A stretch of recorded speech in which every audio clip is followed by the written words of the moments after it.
Welcome to the Humane Society of the Nature Coast. The fencing you currently see was provided by a very generous donor to counter the excessive and dangerous dumping of animals on our property in the middle of the night. This has made a tremendous difference in a safer and more proper intake of animals at our shelter. And these are our volunteers today. This is Barbara and Mary. And this desk every day is manned by volunteers who answer the phone, give information. This is one of the areas we just had to have repaired.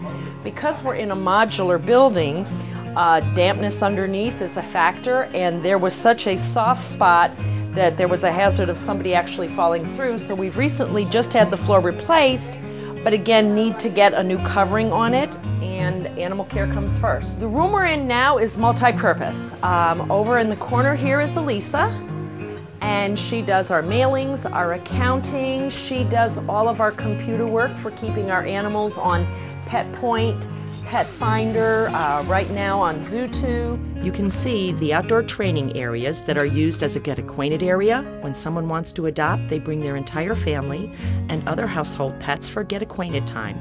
We want to make sure that every adoption is a good fit for both family and animal.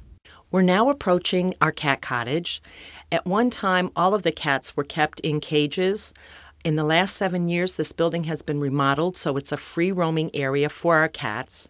We do have a few that are kept in cat condos when they're new to the area, prior to spay or neuter, or just after spaying and neutering. But otherwise, our cats can go in and out as they please. You can see they have a beautiful screened porch area. We also have our isolation unit. That is where cats that are new to the cat cottage come in, new kittens come in, they have all their shots, they're tested, we make sure they're healthy before they're allowed to mix with the rest of our cat population. We also need to develop in our cat cottage a new heating and air system. While the one we have is barely doing the job, we need to have separate intake and outflow in different areas, expand our cat isolation area that we can have a separate area for our kittens. So there's a lot of work here to be done yet to help these animals. We have made great progress in the past 7 years, but the Band-Aids we have been applying to existing buildings have become very costly, and funding would be much better used renovating these old buildings and expanding them so we can save more lives. In this community, expansion is desperately needed. Private housing in our kennel area, as you see, it's all chain link. We would like to remodel our dog kennels so that they would have more privacy from one another. We want to reduce their stress level, help them to be more comfortable, calm, and adoptable. We installed a new heating system 3 years ago, but for our Florida climate, at this time, we have no air conditioning for our dogs.